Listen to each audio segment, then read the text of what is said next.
They helped build America from here. Steel from Braddock in Pennsylvania was put into skyscrapers, railways, bridges that still stand today. At its peak, the steelworks employed thousands. The town had a population of 21,000. Almost a century later, it's a tenth of that.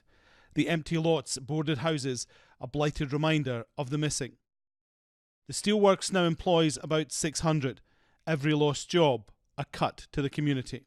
In the manufacturing sector, for every job lost, you lose about 5 other good paying jobs. So if you lose one job in manufacturing, obviously you're going to lose 5 jobs, whether it be at a grocery store or a gas station or a truck driver. The steel industry has shrunk because of lower prices, a drop in demand and the flood of cheap steel from China and Korea. It's now a global market. Most economists will tell you when it comes to global trade there are more winners than losers, that it opens up markets, drives down costs, creates jobs.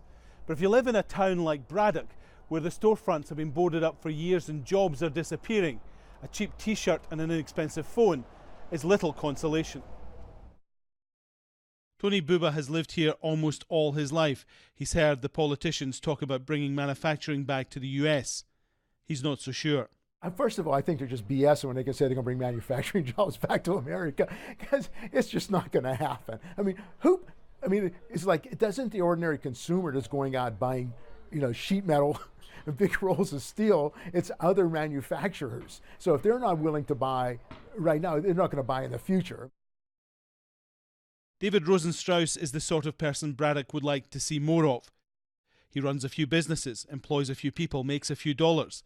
He believes it's a new model for struggling communities. There's not going to be another big employer like a steel mill or something like that, because that kind of model of manufacturing, especially in the US, I think has disappeared.